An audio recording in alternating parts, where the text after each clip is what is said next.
jelas nama awewe sering dilarang ku Kangjeng Nabi ngiringkeun janazah ka kubur.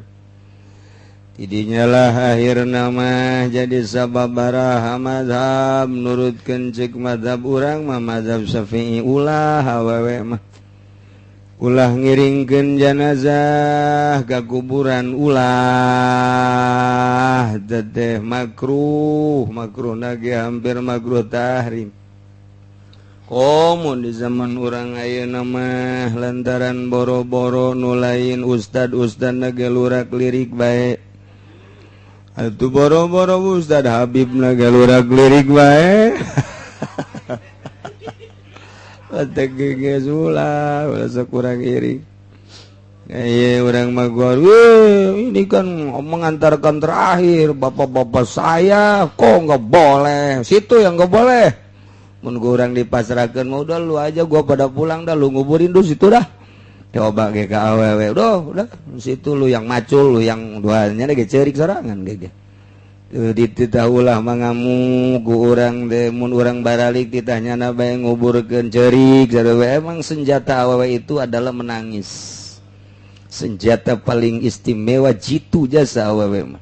Geus beakeun bae ngomong aja bae nyung sebrek ceurik. Kebingungan Cek Habib ini bagaimana ini dirayu salah nggak dirayu salah saja senjata ampuhna ceurik eta. Ai lalaki mah senjata ampuhna teh ninggalkeun imah. Boom, wah sabodo. Eta beda, jadi beda senjata. Kayak geus tararis datang deui lalaki mah kadinya tuh ngaranna ge buaya darat. Saya mau urusan lalai caritana jadi nuturkeun ngiringkeun janazah ka kubur awewe mah dilarang ku Kangjeng Nabi urang Kangjeng Nabi Muhammad sallallahu alaihi wasallam lah lalaki bae. Al-qaulur rajih bin nisbat li hadha zaman alladhi kathura fihi al-fasad.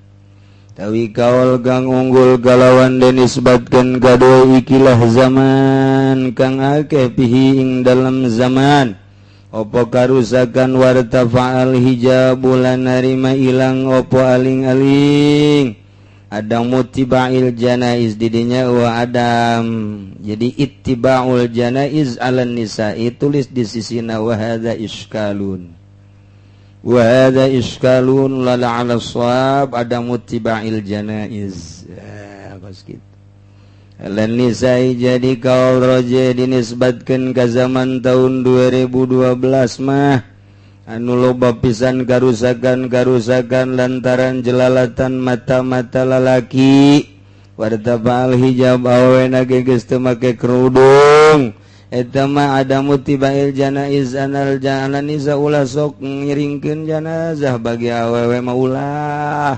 antaran ke batur nguburkeun nya nama bobogohan kan eta penghinaan terhadap mayit minimal mata main mata tring treng nah eta kan lantaran mata ge bicara lain sungut bae akhi cek tukang syair dulur gaula anal jufun sanyana talakop mata teh tata hadasu eta ngomong sabenerna mah lirikan pertama tring lirikan kedua tring lirikan katilu nyung sebut atuh geus kitu sabenerna masyaallah tuh kitunya nyung seb hate luluh.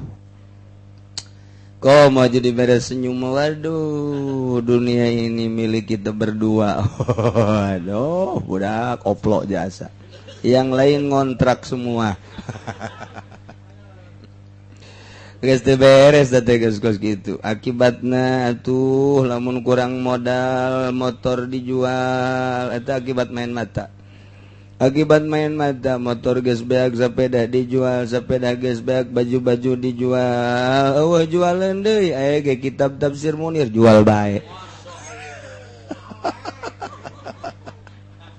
Eta jahat jasa eta dari mata turun ke hati seperti kitu. mantap ulah mantap cekolot baheula mah jangan suka main api nanti terbakar budak kuari mah hayangnya ho terbakar na gua blon teh coba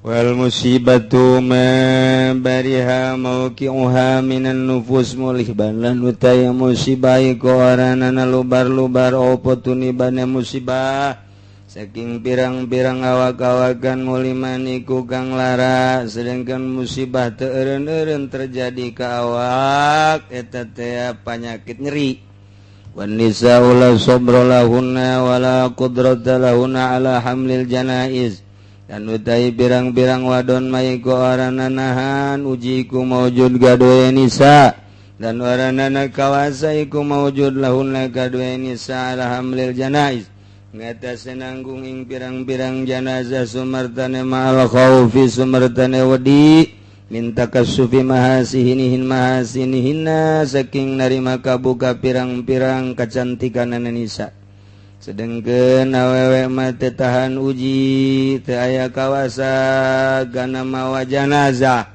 jadi bahkan ngiringkeun janazah neuleuh janazah bari rempan jasad tina kabuka kagelisanana kacantikanana sedengkeun lalaki di mana-mana neuleuh wajah awewe nu geulis beda bae boro-boro anu can kawin nu geus kawin ge rada lain deui bae bangun teh haju bener-benerkeun kopiah haju bener-benerkeun atuh kancing haju beda ta eta pangaruhna kos kitu atuh Habib ge sorbana di lempeng-lempeng eta akibat deredo geulis eta kos kitu jadi aya efek langsung eta mah otomatis berarti diciptakeun ku Gusti Allah eta mah mun cara mobil di atas Innova asal dipencet bae geus bae jadi harurung kabeh nah ieu ge asal neuleuh langsung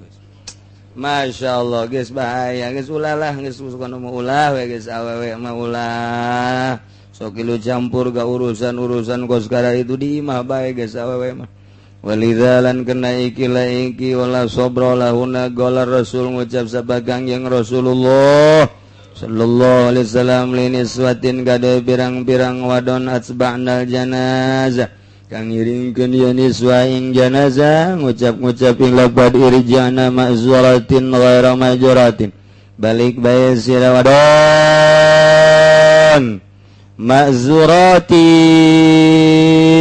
ale kang sakehe kang daroraka ghaira majuratin tur hale orana kang den ganjar geus balik bae lantaran ieu berangkat ka kuburan dengan sakadar dosa hungkul teu aya ganjaranana masyaallah at-tahlilul ladzi wallahu a'lam.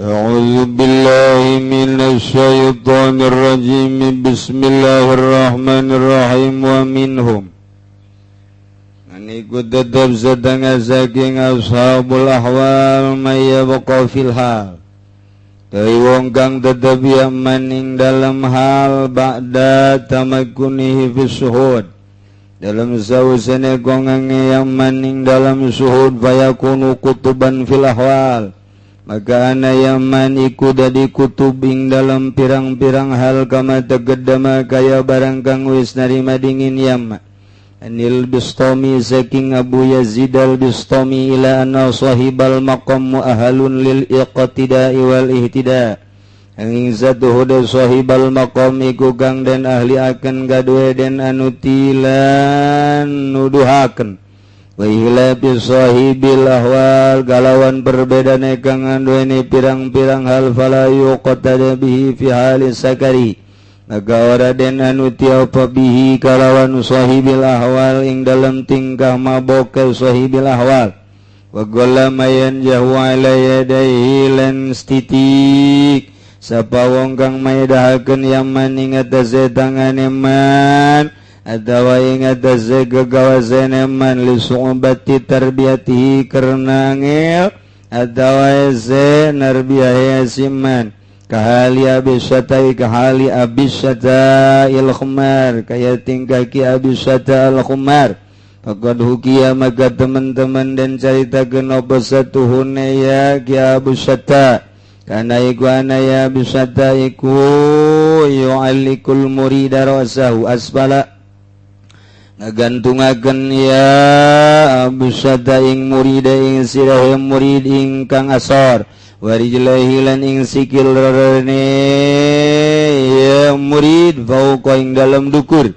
wayuqadun nara wayukidu lan ngurubakan ya abisata ing geni tahtahu ing dalam asar-asar ing murid fa awalus sayr ilmun magawate awale lumakum maring Allah iku ilmu suma amalun gari-gari amal suma halun gari-gari hal wa huwa zauku dan utawi hal ta iku nyicipi manis ibadah wa suma surbu gari-gari ngombe suma sakaru gari-gari mabok sumal magamu gari-gari maqam wa huwa sahwu lan utawi ya magam iku asahwu sahwu iku asahwu sahwu tere anggeus ye kitab teh asal geus datang ka hal bae ge lantaran geus apeng-apengan ye ibadah caritaanna mah urang nama jalan di tempat kieu-kieu bae urang mah murid teu paham-paham disebut belet kabeh meureun bohong disebut pinter ja bodoh bae Meski be saya ayana burung kakarak datang ka dongeng we cak murid atuh guru nege kos gitu ya geus berjamaah we atuh geus lah ese lamun urang nyuritakeun bangsa jelema geus laluhur teu kaharti kunu bodoh moal atuh kajen ku kumaha ge ngan ditinggali efek jeung reaksi pada adu akurna mah akur bae bahkan teu akurna teh ieu kadang-kadang tojaiyah jeung syariat kadang-kadang sebabnya nama geus notog kana hakikat jadi geus teu kaharti pokos Kangjeng Nabi Musa babarangan jeung Kangjeng Nabi Khadir Abul Abbas bin Balya Abul Abbas Balya bin Malkan harti atuh sebab Kangjeng Nabi Musa mah make syariat sedengkeun Kangjeng Nabi Khadir make hakikat cik syariat mah atuh parahu teu meunang dirusak tapi ku Kangjeng Nabi Khadir mah geus katempo ka ditu da dikampakan bae kuweuh-weuhan atuh Kangjeng Nabi Musa sebab Kangjeng Nabi Musa mah ngadatang ka ruang lingkup syariat tapi Kangjeng Nabi Khadir manggeus datang kana hakikat di ditu mun ieu teu dirusak bakal dijabel ku raja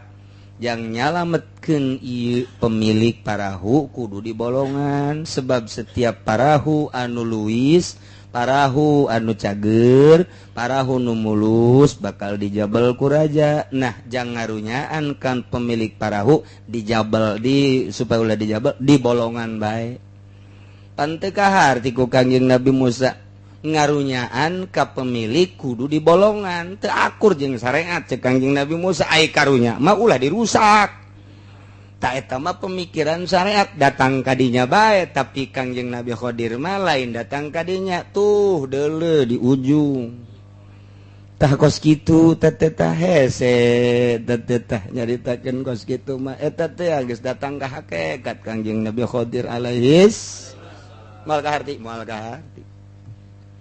kemudian atuh aya nama datang ka hiji kampung aju manggih budak eta keur ulin datang dicekel bae dipeuncit dipaehan bae ku Kangjeng Nabi Khadir beuki ngarumas bae Kangjeng Nabi Musa nanaonan ieu heuy manya budak teu salah teu dosa dipaehan aduh kumaha ieu ruang lingkup syariat mah datang kadinya teu kahartieun ku Kangjeng Nabi Musa horenganan ieu budak dek disalametkeun ku Kangjeng Nabi Khadir kumaha caranya lemet kana neuleuh ka dituna sebab ieu budak mun geus baleg ka dituna bakal jadi kafir maning paeh meme baleg salamet teu katotor ku Kangjeng Nabi Musa ya Allah ya Rabbi nu mantak daripada kawin ka parawan maning karangda kunaon ieu geus kanyahoan teu kudu hese capek lain legit kitu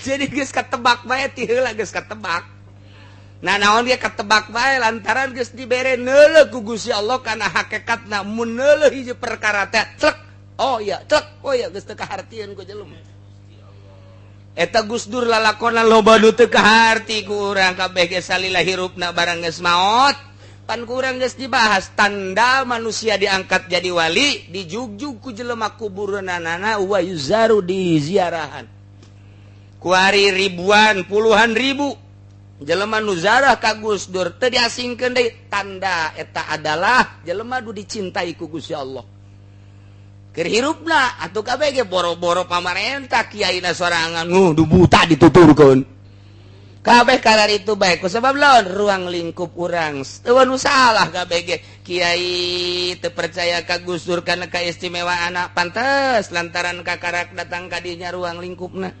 kiai anu percaya langsung ka Gusdur pantes lantaran geus leuwih luhur meureun ruang lingkupna eueuh nu salah jan nu salah mah tukang beca sakitu bahaya tah mah tuh bebeja deuk narik didorong-dorong sakit masyaallah karim ya Allah ya mal kaharti kaayaan dahaga jeung lapar luar biasa datang ka hiji kampung kunaon atuh datang-datang eta kitu pager teh langsung nu dengdek teh dilempengkeun bae ku Kangjeng Nabi Khidir ditoel ku Kangjeng Nabi Musa mun urang menta buruhan atuh ulah main lempeng-lempengkeun bae maning sakalian digulingkeun ku urang ai urang teh dibayar pan urang kaayaan dahaga kaayaan lapar mun urang atuh ayeuna pasini heula teu kahartieun ku Kangjeng Nabi Musa mah malah ditegeran ku Kangjeng Nabi Khidir ternyata di handapeun pager eta adalah aya benda anu mun digulingkeun bakal kanyahoan benda tersebut sedangkeun eta adalah milik yatim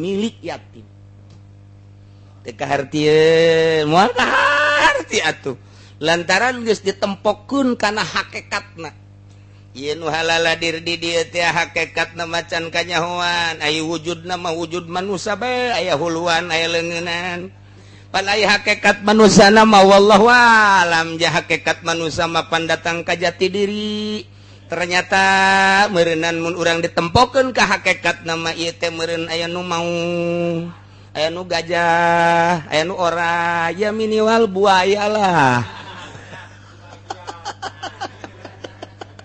bo kumbung-bungna buaya sebagian cenah canu nyaho nya napang buayana Gusti Allah teu urang teh teh jauh kana hakikatna lamun mama obar di Garut sasalaman bae ngemet terus ka jelema ketika salat teh teu wudu deui pan ditoel ku muridna mama kulan pan teu wudu deui pan tadi sasalaman jeung saha ai tadi ngabring sasalaman janu katilai ku kula monyet kabeh ja ai jeung monyet papan sasalaman teu batal atuh teu bae nya nama salat bae geus dideuleukeun hakikatna eta teh monyet bae kabeh urang lamun dideuleukeun ka hakikatna manusia nu wujud bentukna mah manusia padahal hakikatna mah wallahu a'lam meureun urang ge ingis mung kaluar meureun hayang di jero kamar bae ko mau panganten mah batu moal daekeun kaluar can anggeus hanca aduh Gusti Allah ieu gaji kawalian teh hese boro-boro ngalaksanakeunana metakeun macana ge hese urang mun nyaritakeun hikam hese jasa menerapkeun supaya kaharti kana jajantung teh hese lantaran tama lain caritaan mubtada khobar, lain caritaan bilagah musnad jeung musnad ilaih, lain caritaan mantek qodiyah kuliah jeung juz'iyah, tapi caritaan rasa nuangkeun rasa syekh atau ilah, rasa tauhidna teh dituangkeun dibentukeun jadi hikam. Kuari ku urang dicaritakeun ku urang nu can boga rasa deuk kumaha nambungna. Ndek kumaha nyambungna lamun jelema nyaritakeun baso sedengkeun can nyorang ngadahar baso ndek kumaha nyaritakeunana. Okos aya kiai walimatu saparnya nana encan ka Mekah titah nyaritakeun urusan ka Mekah. Mau tidak mau panjana nyaritakeun sagala sa'i, sagala toab, segala mah geus teu bereres paneta can ka Mekah panjana. Kos urang ngadengekeun caritaan babaturan urang nu tos papanganten. Baturang teh atas papanganten bebeja anu haju kurang diceritakan dia tuh moal akur sebab itu mah perasaan ari ieu mah dongeng atuh moal bisa kajen tingku kumaha ge moal akur bae geus tah nyaritakeun rasa moal aya anggeus-anggeusna urang boga rasa bogoh ka hiji awewe sok geura tulis make surat ujianana 5 example moal bisa moal anggeus nyaritakeun cinta doang ge jeung nyana waduh moal ka sumur-sumur pareum dicaritakeun atuh jelema nganjang ka imah bebenena ceuk bae naon bae ge naon ku hanteu diomongkeun neng ai tangkal rambutan nu di dieu teh ka mah si tuar teh mah geus lila ai tunggulna aya keneh geus beak atuh harita waktu dituar teh sirungan di teh henteu cek nyana teh terus bae tuh aju kubari kumaha ieu di mana tunggul tah di dinya kuring geus aya konblokan coba urang deuleuy anggeus da anggeus tunggul bae aya nu disisir teh sumur pareum teh aya keneh atuh aya mun urang deuleuy yuk ngagejebur habak ka dinya moal anggeus sebab naon caritaan tilu dipake karesep ku urang mah ngeunah bae indah bae nikmat bae kadengena ku urang boro-boro bahasa cintana keur nyarekanana ge weudeuh asa diusapan bae urang dicarekan ku kabogoh nikmat jasa terus tiis jasa haju diciwit ku jaret deui Masya Allah pohara jasa andai kata kumanehanana ditampilingan ge tadah moal kudu ngalawan bahkan nyana bebeja ka babaturan atuh aing beureum ditampiling ku bebena bangga jasa tolong teh coba eta ji atuh moal anggeus urang nganekeun jelema nu keur bobogohan maning dirante habak ka ditu nah ieu ge sarua cinta ka Gusti Allah moal anggeus-anggeus sejuta rasa aya di dinya kabeh urang nyaritakeun zikir bakal rasana beda, maca Quran rasana beda, salat rasana jelema anu geus mahabbah ka Gusti Allah hese nyaritakeunana babandinganana geus pokona mah sulit dicaritakeun. Salat eta lain sakadar engkugan ruku jeung sujud tapi kapanggih jeung Gusti Allah, kapanggih jeung afalna, kapanggih jeung sifatna, kapanggih jeung sagala rupa nu mantep keur salat eta senyum sorangan. Mantep besi aya di lembur keur salat seserian sing ade maning bawa ka grogol bae nah ieu urang geus datang ka dinya maksudna ieu geus datang ka dinya tah wa minhum tina sawarehna ashabul ahwal mana ya jelema yabqa fil hal nu tetep dina hal ba'da tamakkuni fi suhud sabada nyana kongang dina suhud tetep dina hal bae numantak fayakunu kutuban fil ahwal maka ayalah manehanana sebagai wali kutub dina ahwal kama taqaddama anil bistami sakumaha nu geus dicariteus ti heula tadi caritana ti Abu Yazid al-Bistami moal karasana naon ge mun keur aya dina hal illa anna sahibal maqam mu'alun lil iktida wal ihtida angin sanyana sahibal maqam diahlikeun kana dituturkeun jeung nuduhkeun lamun aya jelema pangkat sahibul maqam bisa ngamuridkeun nyana bisa ngadidik ka muridna tapi lamun sahibul ahwal moal bisa bi khilafi sahibil ahwal pala yuqtada bihi fi hali sakari teu meunang dituturkeun dina nalika sakarna mentek cek Imam Ghazali dina Aufaq lamun aya hiji waliullah keur sakar nyana teh keur majzub kemudian nyana nyaho dibere nyaho rahasia Al-Qur'an mun dibaca ieu sakitu rahasiana anu mun dibaca ieu bakal kieu rahasiana dibuka hikmah Al-Qur'an ku Gusti Allah dalam kaayaannya keur madzub eta kitab teu meunang diwurukeun teu meunang dibaca kitab eta kecuali ku ahlina jang dirina bae sorangan ka batur teu meunang dibikeun sebabna nu ngarangna keur sakar keur mabok nu entek nyana nganyatakeun au fakulama ieu dalam kaayaan keur aya dina waras cek Imam Ghazali silakan beus hindeup dibaca silakan beus diurukeun asal boga guru kitab au fakula kula ngarang kitab au fak dalam kaayaan keur sahu keur cager beja dibejakeun ku Imam Ghazali nage sebab lamun aya jelema ngarang kitab hikmat kemudian dalam kaayaan sakar atau madzub eta kitabna haram dibaca bahaya lantaran nyana keur teu eling engkena begitu nyana eling ge hasil karangan nyana ge kaget wallah ieu jadi kos kieu karangan duduh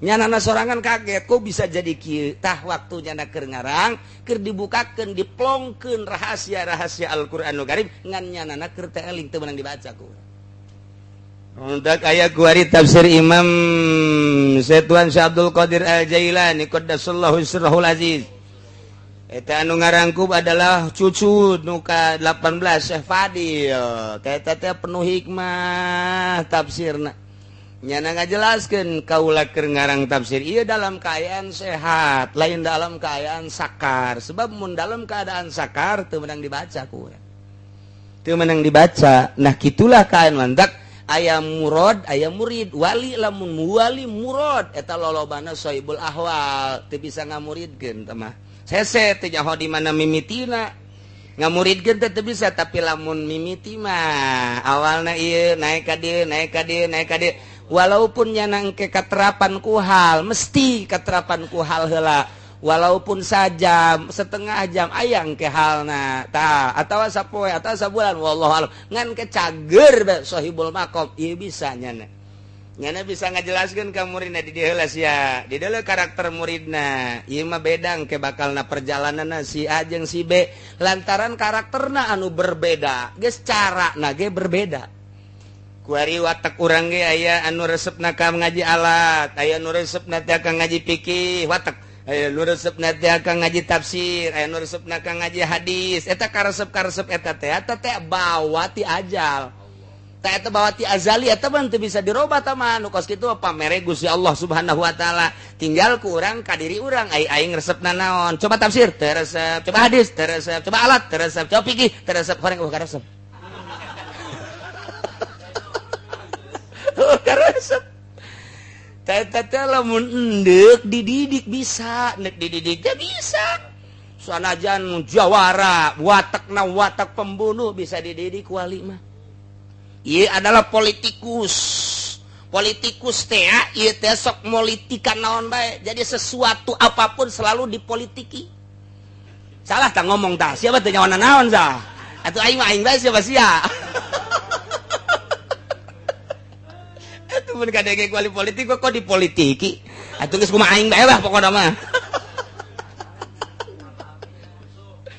masyaallah tak eta teh bisa ditaklukkeun lantaran boga alat wali teh nu geus diangkat jadi khalifah boga alat jang naklukkeunana mentek cara naklukkeunana beda ieu resep ka ngaji Quran ku cara maca Quran ieu resepna kana wiridan cara wirid ieu resepna teh ieu mah ku maca shalawat ieu resepna teh aya zikir mah tetep enggak dibere zikir mah ngan watak-watakna teh ieu dituduhkeun kuari resepna ka musik dibere musik ulah kaget dina ilmu kewalian mah ieu mah pada urang na mah keur caritanya ulah dibejakeun ka batur ulah engke main musik kabehan lamun teh kese nyaritakeun ilmu kawalian hese nama tuh moal kahati atuh moal kahati ya jurumiah gecan becus tu jurumiah gecan becus ke ilmu kawalian emang keur carita ieu jelema sia resepna kana naon maca Quran teu maca kitab teu shalawat teu resep sia naon atuh ka resep kula mah lamun musik resep oh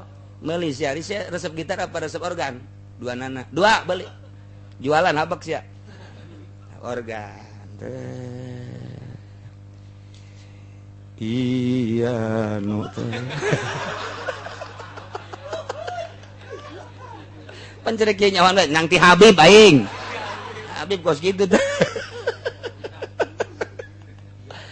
Nah, dibere kurang notna. Seserian Habib heran. Enge kasurupan meureun.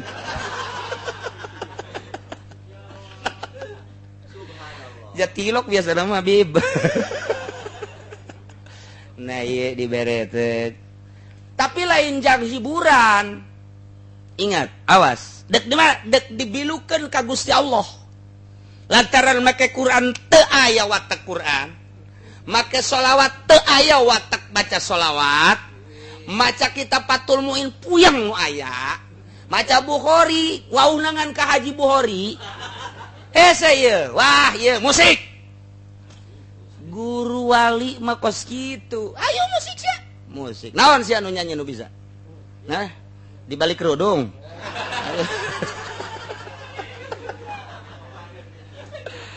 Sok kayak gitu. Nyanyi biasa terus. Engke kan dina nyanyian teh terlena. Aya ngeunaheun. Nyana teh poho ka sagala rupa. Nu mantak kata joget acungan ge eta poho kana naon? Bener kan? Bener kan? Sia osokan.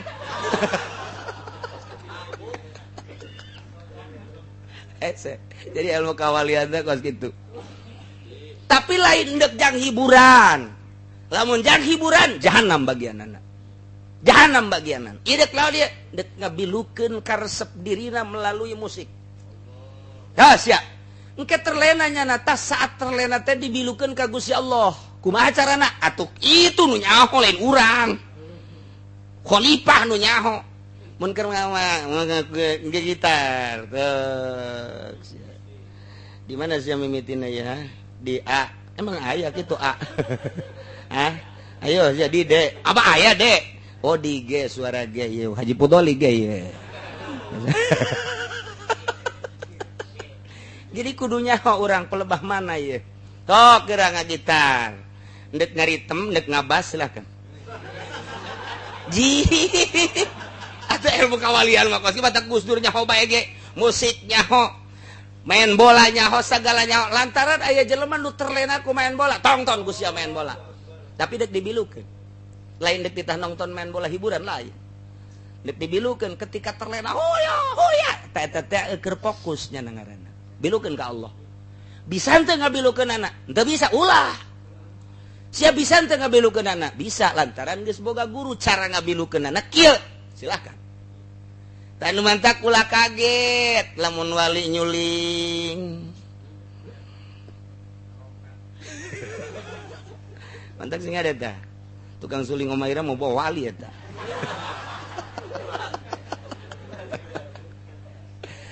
Ngacak seperti ngacak ilmu kewalian iya dek carita naon gitu nurun ke jadi dia adalah urat jaka bahagia bisa jadi wali bari sajarah di wali sebab jadi wali mah bisa dikasab lamun jadi nabi teu bisa ngan engke urusan hasil jeung teu hasil mah sabada berangkat ai urang mah kuari atuh berangkat ge henteu dek jadi wali di mana lain wali nikahkeun mah teu bisa tah iyalah keistimewaan seorang khalifah. Ingat, ketika Tuan Syekh Abdul Qadir digarong ku 12 garong jadi wali. Atuh garongna jadi wali, mah deku mah atuh je. Atuh urang deui kakara kadu kotok doang.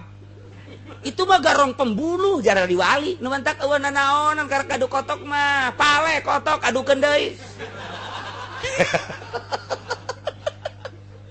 Ulah pesimis jeung ulah suudzon, mantak Gus Dur teu pernah suudzon. Datang Cina, ieu datang Kristen, ayo. Datang bule, bila perlu yang lebih bule lagi. Ayo, masalah. Maksudnya dek dibiluk-bilukan, mampun. Ketika teu mampu, atuh urusannya na. Teu geus dituduhkeun, teu bisa. Urusannya na, manja Allah nu mere hidayah mah. Ngan satungtung datang, atuh mal kaharti.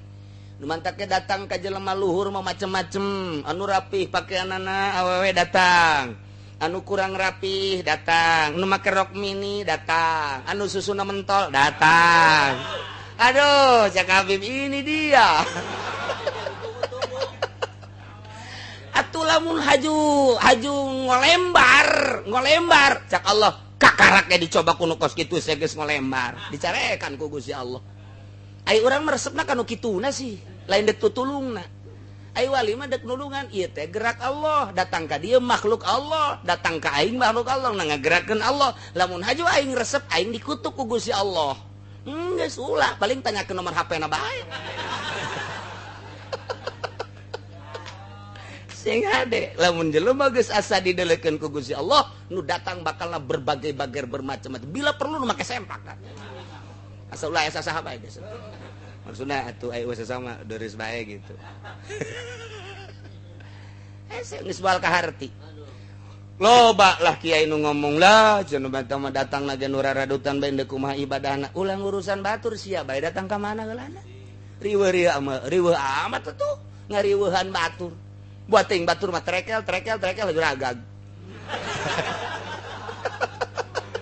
Ulah sok ngariweuhan batur. Engke ulah suuzon, nyana bae geus datang ka mana heulanan. Nyana geus datang ka mana, mun magahan datang ka mana, mun zikir datang ka mana, mun morokobah datang ka mana. Ulah sok tetang mun kos kara itu ge cenah eta mah hayuh bae di hareupan. Ji, atuh indah deuleu susu. Lamun urang aja ngolembar bahaya. Allah sing hade. Pan sia teh keur didalekeun pugu gerak sia geuna ngagerakeun Allah. Dicoba ku Allah tak nu rapi, dicoba nu setengah rapi, dicoba anu kadeuleu sagala rupana. Mun urang teger cak Allah, ya anta habibi ya Muhammad ya habibi ya tugimin.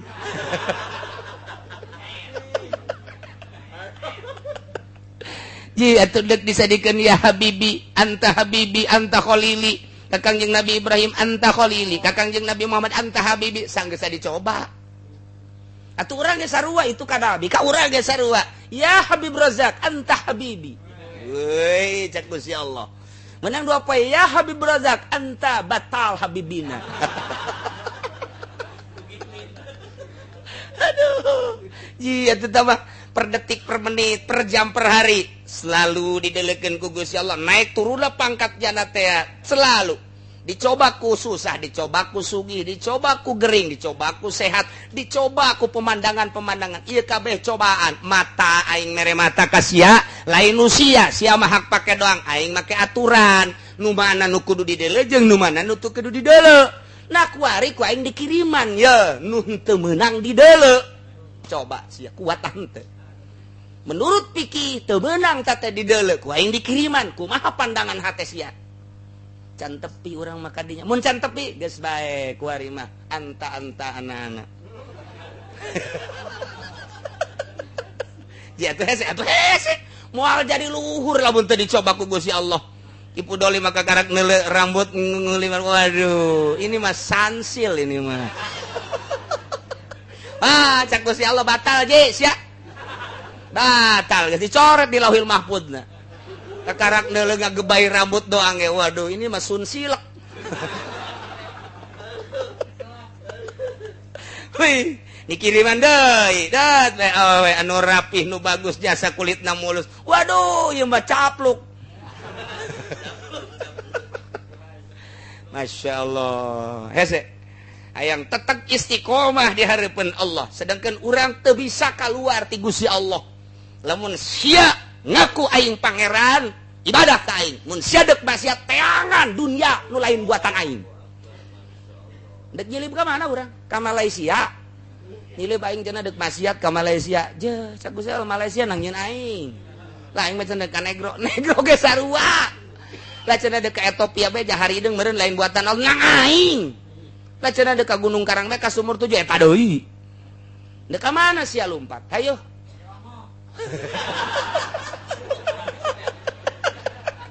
Ji teh agan dunia nu lain nang nyeun aing sia deuk maksiat mah. Nah, jadi kesimpulanana guru mursyid teh bisa ngamursyidkeun, bisa nurunkeun lamun bener-bener geus mursyid tanpa pilih bulu. Jatamuna dia teu pilih bulu. Satungtung aya nu hayang diurus, dididik berbagai kalangan jeung lapisan manusia. Eta deui kakarak jadi bupati, Harun Ar-Rasyid maraja bisa ditundukkeun. Bisa ditundukkeun ku saku Abu Nawas eta jadi wali teh sabab Abu Nawas. Je eta Abu Nawas teh apan ngampakan di luhur istana, joger be macul di luhur istana. cak menteri teh tuan raja ulan itu aya anu macul di luhur jesa duka cenah teu wau raja tuh keluar saya tak abdi keur naon eta keur macul jangan melak cau manya melak cau di luhur cak raja Arusin manya melak cau di luhur istana eta bae manya hayang jadi wali di luhur kasur jah eta teh tuan raja keur mikiran we aing ge hayang jadi wali ya aing ge hayang jadi sebab Harun Ar-Rasyid bae jelema pinter nu mantak dibere siloka aing hayang jadi wali ulah cicing di istana moal bisa kecuali geus jadi wali geus jana eta silokana nya macul di luhur istana kotrek dek melak cau pula di dieu manya melak cau di luhur manya hayang jadi wali di spring bed teu bisa atuh kakara turun kakara pas ini non kula bisa teu dididik sanu teu bisa cek Abu Nawas boro-boro jelema kotok gak bisa jadi wali cak Harun Ar-Rasyid model tuh kotok bae nurut komo jelema boga pikiran boga akal kotok bae kurang paraban kurungan benang bae saminggu lepaskeun sok tambah ker bisa nyatuan di dieu kotok eta cek Abu Nawas atuh komo tuan raja ya ipis ku kula mah jaheunya atuh kaharti bae ulah ning kakarak kotok embe bisa nurut ulah kakarak embe orai bisa nurut ku jelema jijaheunya cek atuh makan aya yang jadi wali ulah di luhur kasur atuh pan ieu mah cenah istana mah tinggalkeun istanana aju kudu ka mana kaleuweung hees teh ulah mikiran hees engke kukula di pagahan heesna walaupun engke dihandapeun tangkal kayu di leuweung bakalna nikmat pokona hees kok bisa nikmat lantaran urang bisa hees di luhur orai leuwih ti batan kasur embol-embolan cenah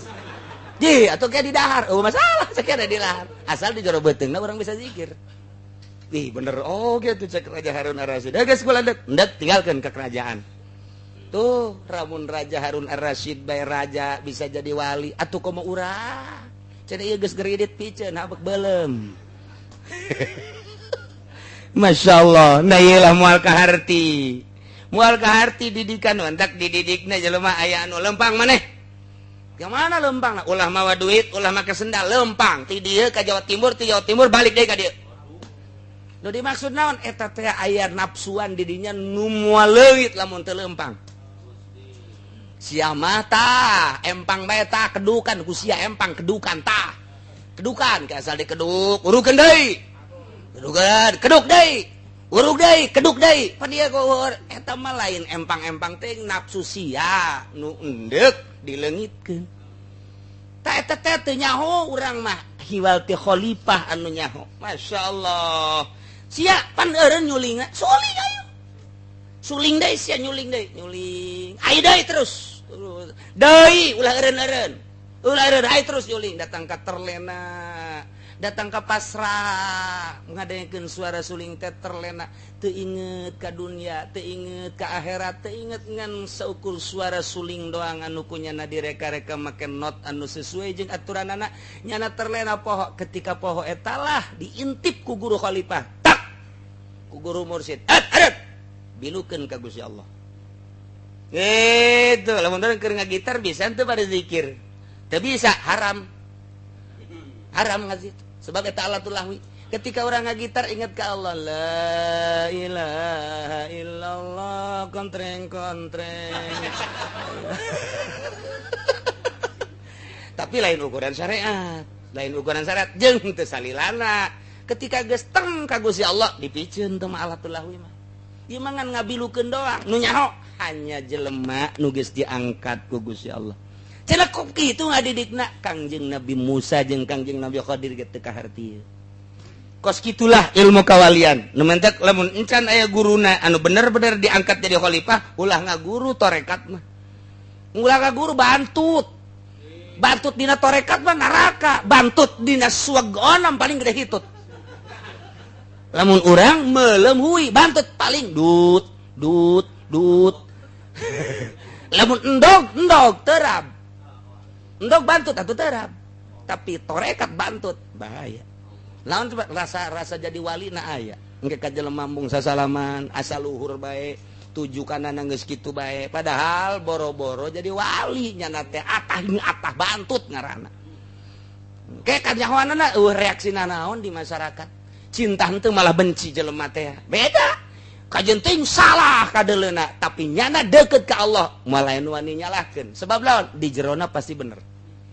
Tapi urang kuari nu can deket ke Allah boro-boro salah, bener ge geus disalahkeun bae. Boro-boro ku batur pamajikan menyalahkeun urang. Ribut yang pamajikan. Datang ka balik janda ka ditu kudu pamajikan manyun bae. Boro-boro ku batur ku pamajikan ge geus disalah-salahkeun bae. Masyaallah orang aing nu kos kitu cek kabeh berojak. Teman. Kitu bae teh mah geus pokona mah. Nah, ieu keur carita bihilafi sahibil ahwal fala yuktada bihi fi hali sakarihi. Wa qalla mayan yaw saeutik pisan jelema anu bisa nyalametkeun atas di kudirina lantaran li su'ubati tarbiyatihi. Hese narbiyahna sahibil ahwal teu bisa narbiyah sebabnya teu nyahoeun di mana mimitina sakumaha tingkah Abu Syatta al-Khumar wallahu alam. Gaduh putra diantarana ialah Qabil sareng Habil.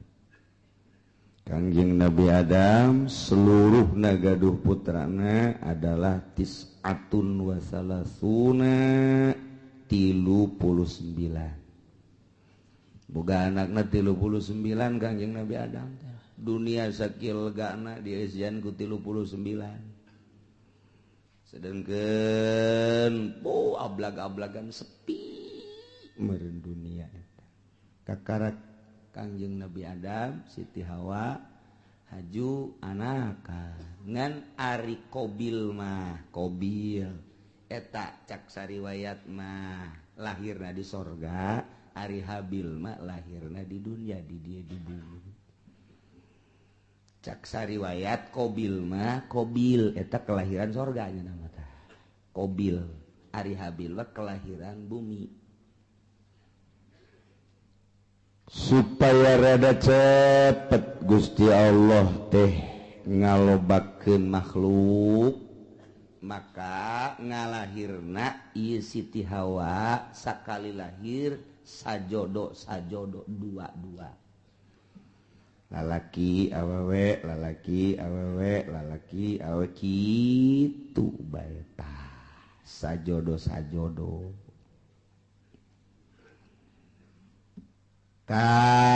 kabeneran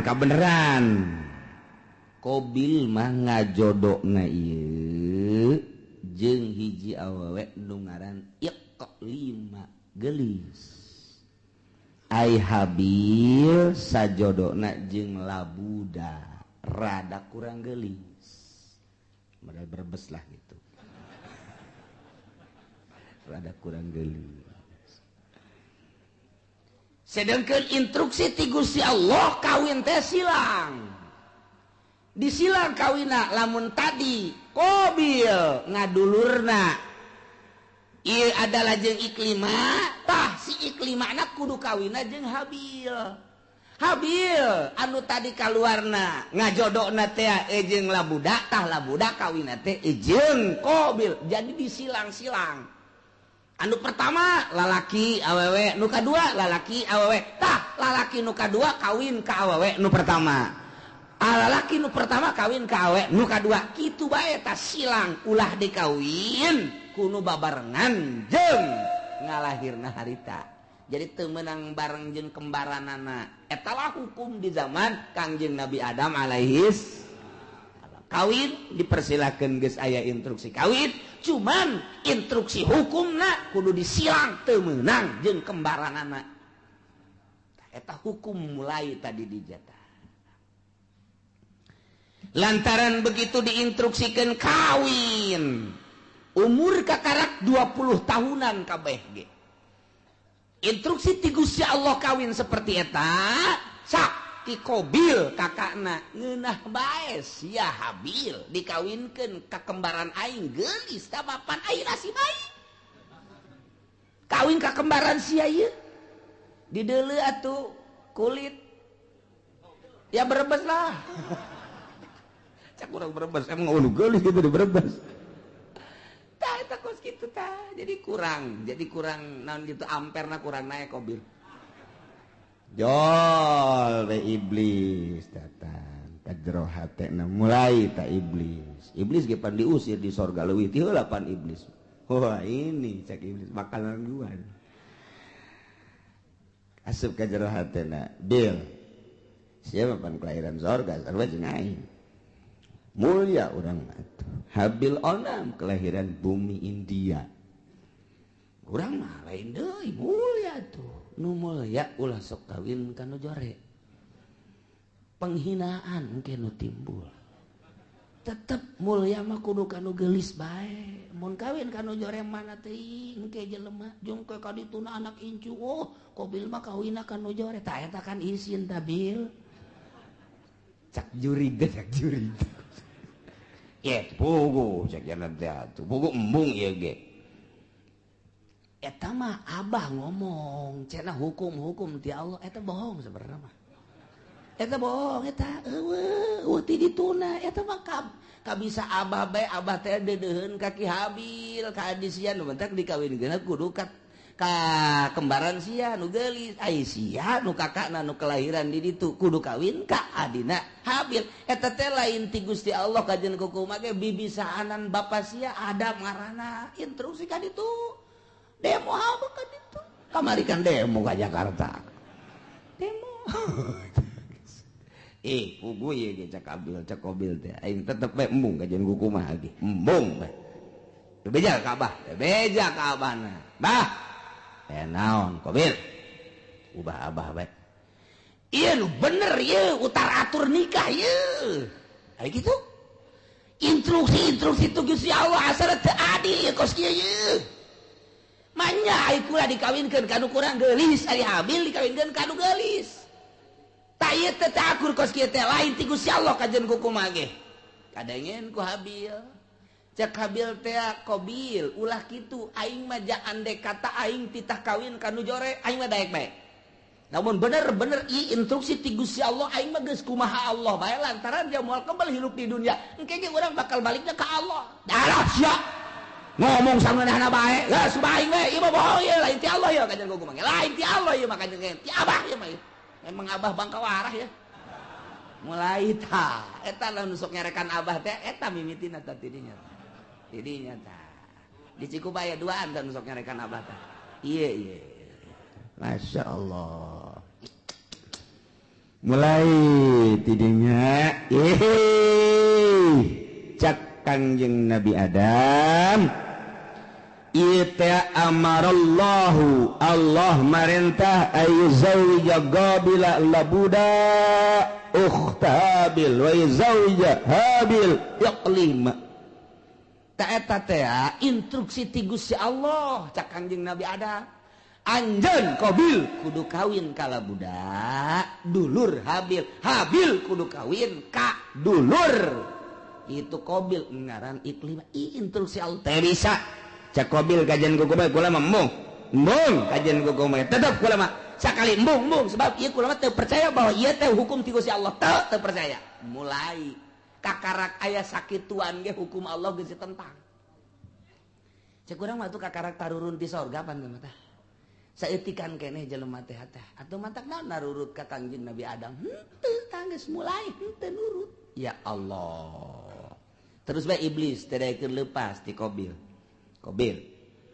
ieu mah kajian kuku mah kudu selesaikeun masalah ieu selesaikeun ieu mah lamun terus-terusan kieu pan isin ka kadituna ieu isin urang engke banyak Qabil kawin jeung nu jore aya Habil kawin jeung nu geus tah eta isin gengsi ieu gengsi urang mah panturunan sorga oh moal aing cek moal kajian kuku tetep bae teu hayang aing mah ajeun geus kieu kumaha kajian kuku mah ge urang pokona pas ini bae heula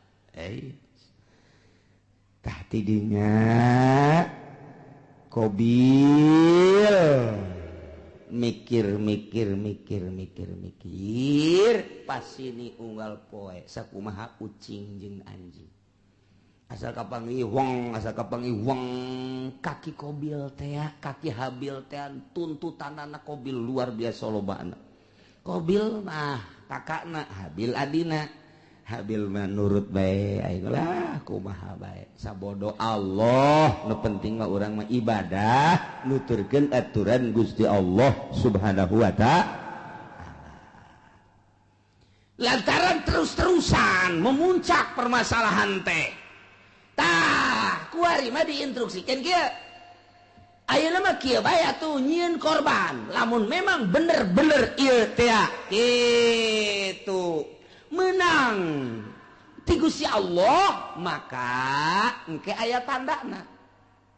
Mun maneh teu percaya bahwa ieu teh instruksi ti Gusti Allah sok nyieun dumadeus maneh ka Gusti Allah taqarrub ka Gusti Allah.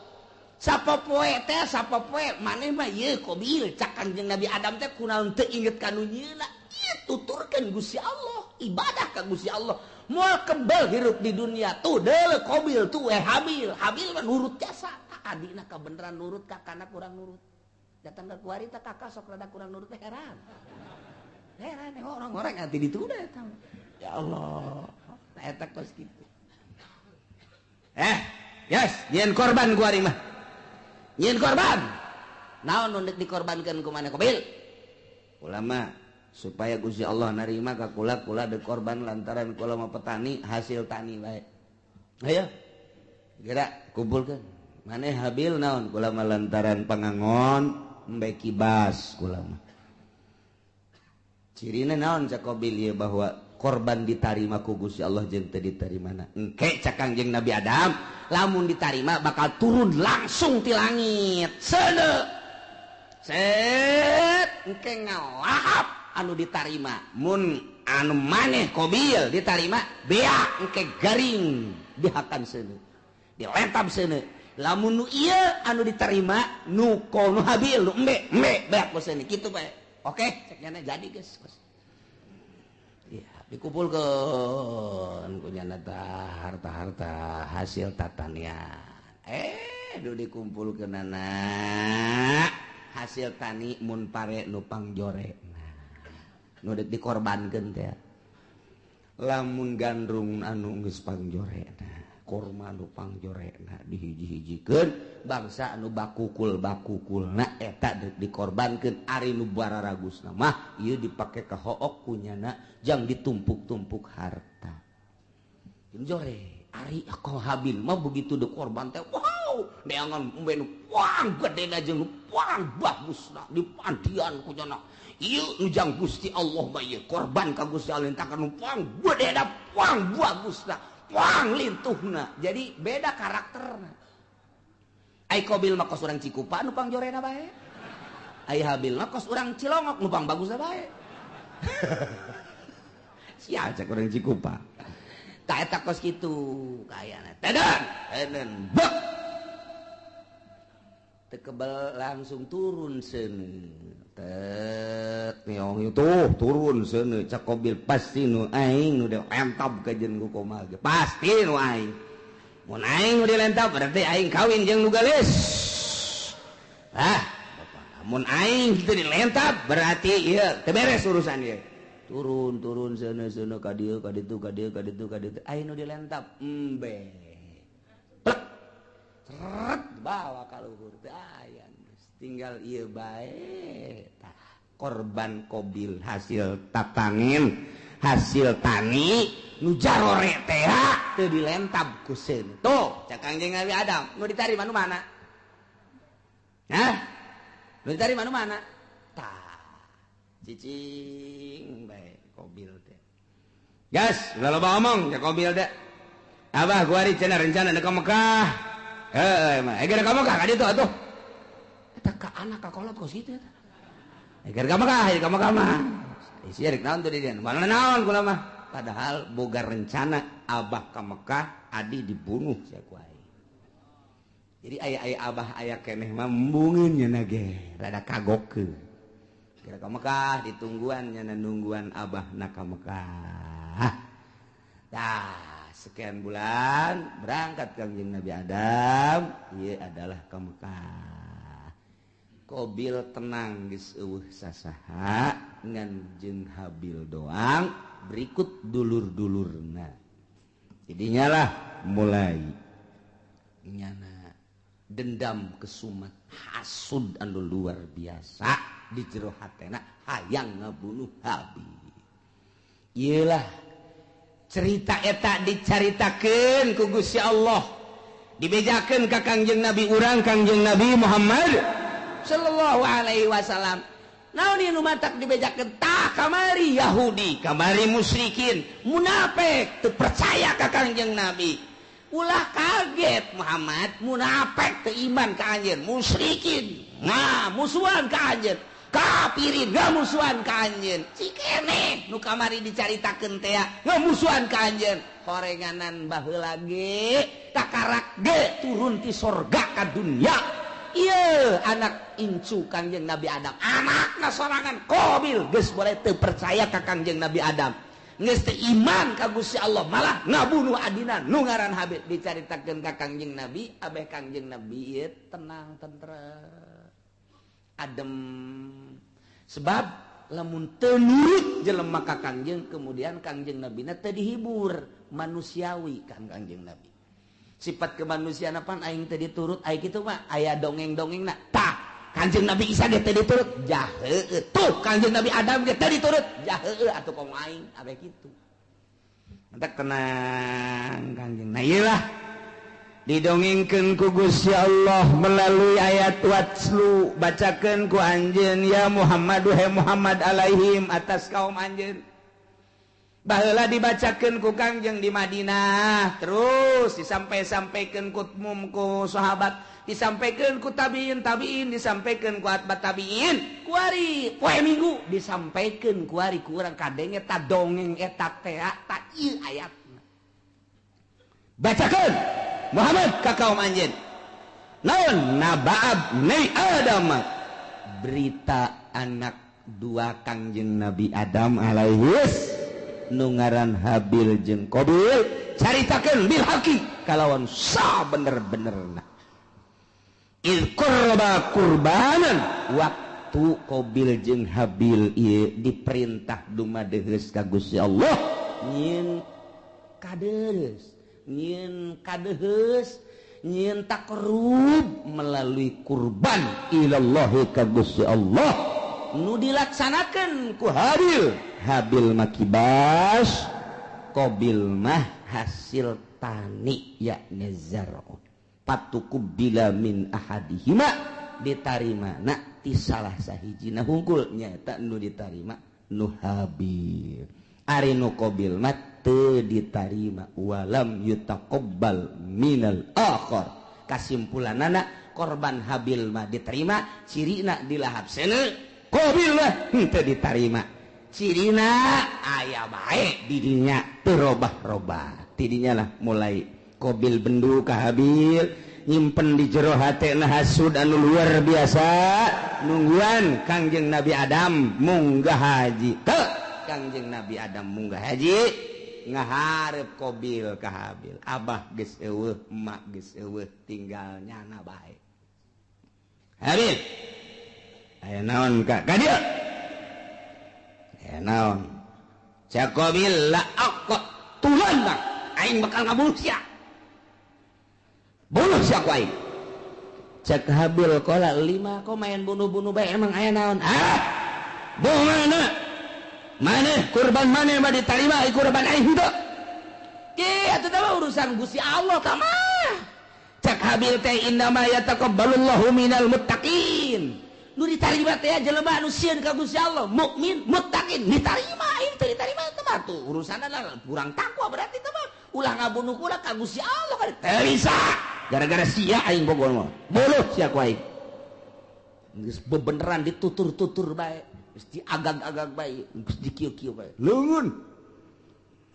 Cak Habil cak adenaka dengan bahasa anu lemah lembut, ka laim basatta iyadaka ma lain basatta ilayya iyadaka litaqatulani ma ana bibasiti yadiya ilaik liaqatulak. Bahasa lagi daheun Habil Kak dek ngabunuh bae jakuramah ieu azan sararieun jasa ka Gusti Allah lain basata yakin pasti nyata lamun kakak ngagerakeun leungeun kakak manjangkeun leungeun kakak ngulurkeun leungeun kakak dek nampiling ka kula kakak dek nyabok ka kula kakak dek kabunuh ka kula ma ana bibasiti yadia ilaik kuring memual kudu males uluran tangan kula memual nyabok ka kakak kula memual ngabunuh di eueuh saeutik terbersit di jero hate hayang ngabunuh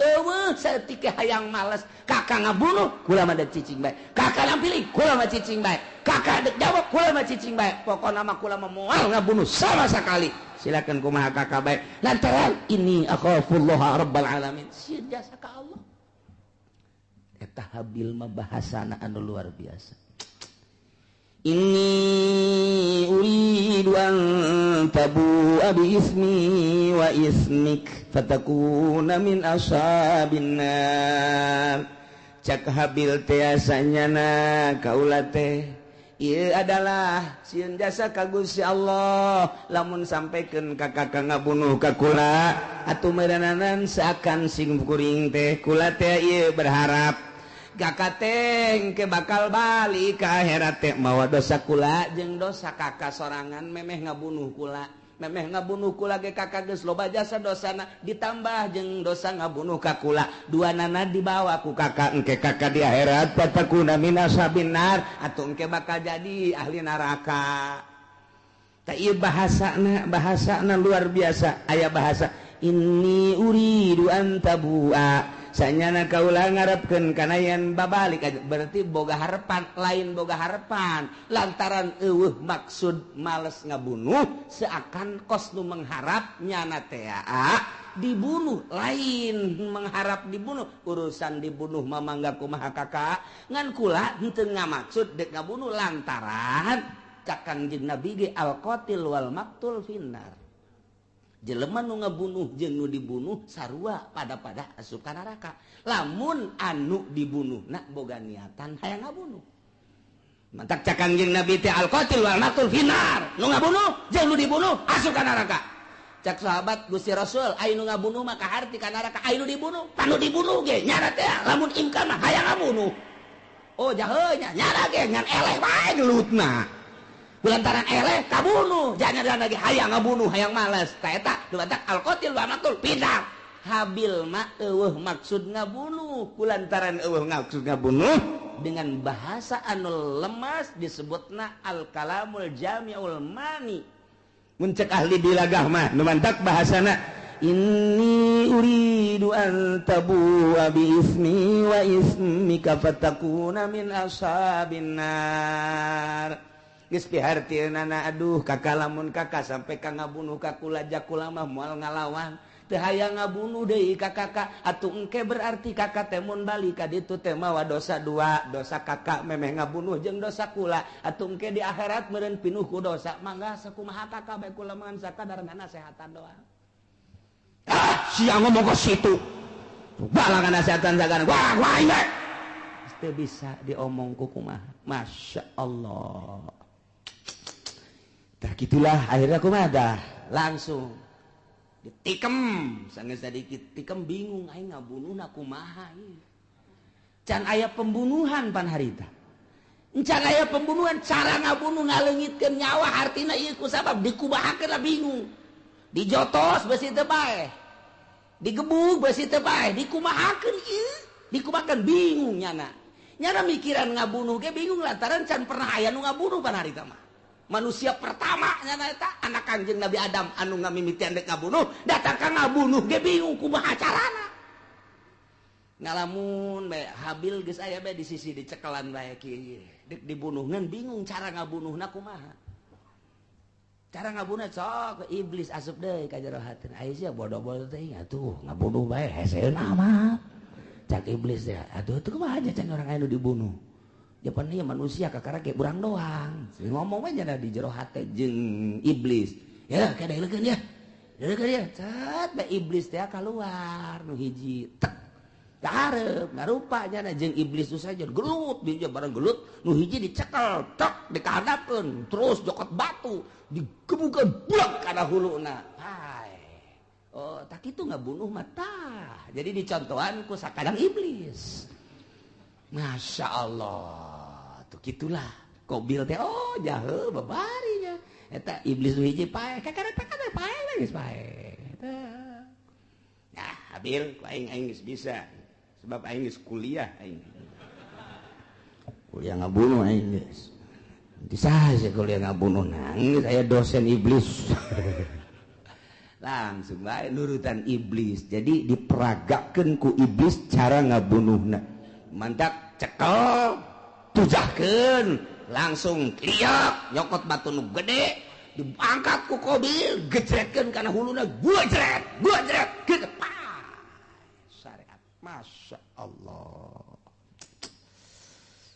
gitulah bakal jadi ahli neraka wa zalika jazaa'uz zalimin nyana jadi ahli neraka babalas jelema nu zalimah tidinya lantaran keheul jeung keukeuh bae hayang ngabunuh fatawaat maka ngagoda zayanat ngahiasi lahu ka Qabil nafsahu kana nafsu naqatslahi kana ngabunuh dulurna nu ngaran Habil diperagakeun ku iblis faqatalahu maka dibunuhlah ku Qabil Habil dengan cara diperagakeun kos sakumaha iblis fa asbaha minal khasirin barang geus bae ngalangsa lantaran iblis kalaluar tina hatena ditinggalkeun kabur malah kadenge kaburna ge hayu sia cilaka Qabil cak iblis kan cilaka sia Qabil cak iblis aing geus teu tanggung jawab aing ge ieu doraka setik di sorga turun ke handap baheula kalantaran teu percaya ka adab aing dilaknat ku Gusti Allah sia ku ari termasuk laknateun Allah aing teu tanggung jawab kumaha sia bae Qabil ceurik di dinya kadung ditangkep ku nyana aduh hadi can nyana ditangkep ku nyana masyaallah ieu aya ku kieu-kieu teuing ditangkep ku nyana bari ceurik nyaah jeung deudeuh diciuman geus pae kakak de kudu kumaha ieu teh kudu kumaha jelema geus Kangjeng Nabi Adam Siti Hawa ka Mekah adi-adina jararuh tinggalnya na doang duaan ditangkep kunyana geus dibunuh lantaran iblis tak kalaluan mana teuing luar biasa sedihna Qabil harita neuk menta tulung ka mana ngan sakikituna jelema dibabawa kunyana dipapanggul kunyana ku deudeuh jeung nyaah dedeh jeung nyaah dipanggul tok ka Masrik 60 kilometer mamanggul bae dipanggul deui ka Magrib 60 kilometer bulak-balik lantaran deudeuh jeung nyaah masyaallah kudu dikumahakeun atuh ieu adi diciuman deui dipanggul deui dicium deui dipanggul deui dicium deui dipanggul deui eta sakitu geus luar biasa 40 poe cek sakol maki kituan bage iblis asup deui geus dibunuh mah ulah sakaduhung-kaduhung moal hirup deui kajen kumaha ke moal hirup deui kudu kumaha tuh ieu kalanjutanana fa ba'asallahu ghuraba wallahu a'lam